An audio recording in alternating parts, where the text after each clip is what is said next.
I had very little to do with management in Brunei, but there was one important incident which is well worth telling in detail as it concerned 9/11. The day after 9/11, I remember trying to explain to the students of a relief class what had happened with the aid of a little drawing on the board. The students seemed to have very little understanding of the significance of the event. Very soon after this, Afghanistan was invaded, and this produced quite an unusual reaction on the part of one teacher. Most Bruneian teachers were completely apolitical and had nothing whatever to say about politics. But one of the local teachers, after 9/11, he used to chat to me about football, but he just sidled up to me in the library and he made a snide remark to the effect that there'd been a good win last night for Palestinians. Yeah, this was unusual because most Bruneians never said anything political at all. Not long after this, a bizarre incident happened which shed much light on the management style of the Brunei Ministry of Education. Just before the end of the school one day, I was told by my head of department that the principal had instructed her to take me off one of my Form 4 classes, and give me another one. I was surprised, of course, and asked why, and she said it was something to do with a student disciplinary issue in the new class, but wouldn't give me any more details. This sounded odd to me because the new class was the top class in the year, and there will be no disciplinary issues at all in such a class. So I was intrigued. When did I start? Oh, the next day, she said. Well, she wouldn't tell me anything more, and I was quite annoyed about that. But it was typical of expatriates to imitate the behavior of the local management style. I started teaching the new class anyway the next day, determined to succeed where apparently the other teacher had failed. But not knowing how or where he or she had failed, it was quite difficult. I deliberately did not inquire about the identity of the difficult student, as I did not want to be walking on eggshells with him or her all the time. There were only 14 in the class, and after several classes, I still had no idea who the problem student was. Then one day, a boy arrived at my class and said that the deputy principal wanted to speak to me. This was most unusual at Menglait, to be pulled out of class. I followed the student up to the office, and the deputy principal, a formidable lady in her own right, ushered me into a room where I was introduced to the parent of the student who had caused the problem with the other teacher. This lady was seated, and she said, "Good morning, Don. Do you know who I am?" Actually, no, I don't, I said, half smiling and half grimacing, as I could tell by this time that this was probably a very important person. "I am the director of schools." I see. "And my boy is a very good student of English. You will have no problems with him." I then realized that I had just been vetted by the director of schools. Her boy was, in fact, quite an arrogant young man, but fortunately for me, he enjoyed my English classes, which I was able to rearrange with a little extra effort. So much so that the deputy principal was eternally grateful to me, and thenceforth thought the sun shined out of my rear end.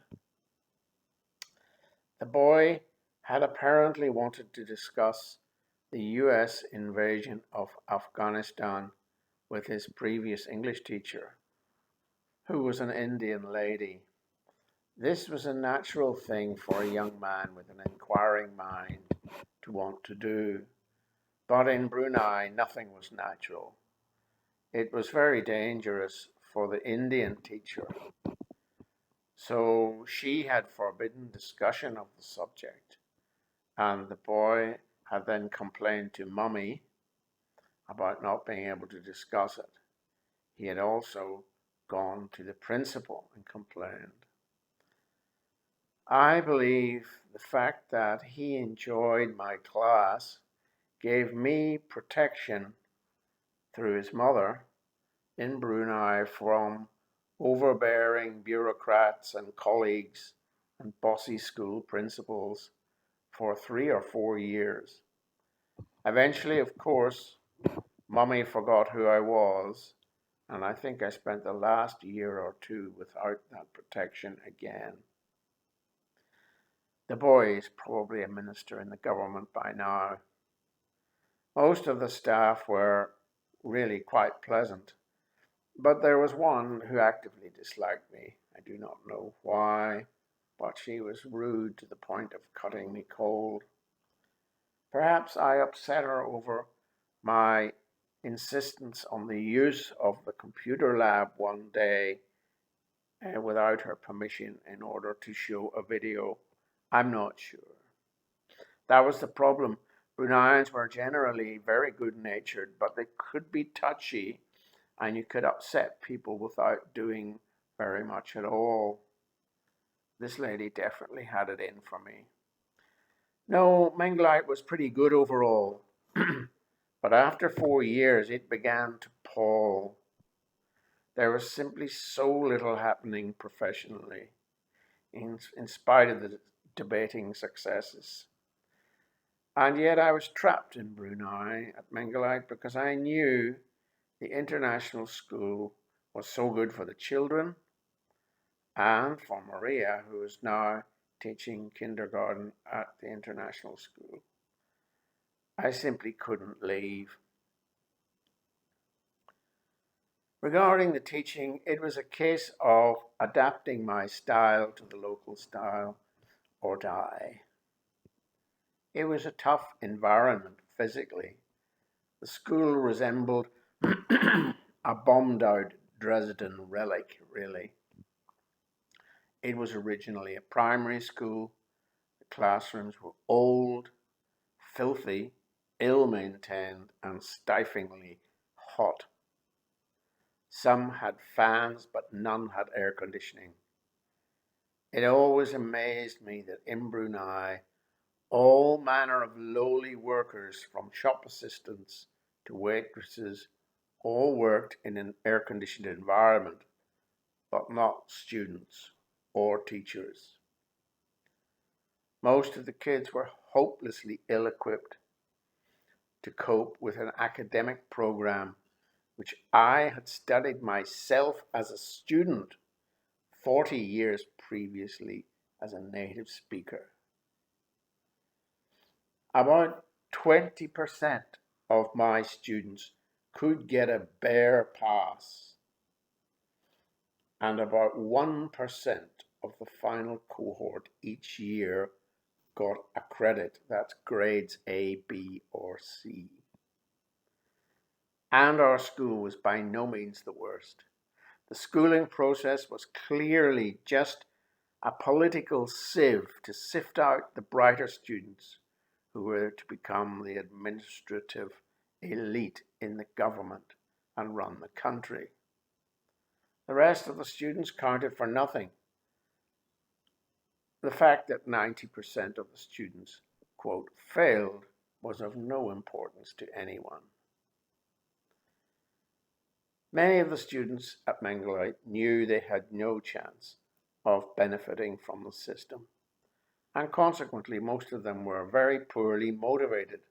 Nevertheless, they still enjoyed coming to school, not to study, but to socialize.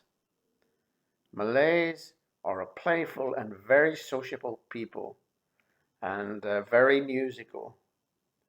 And the boys and girls loved coming to school where they could meet each other outside the strictly controlled environment of their own homes.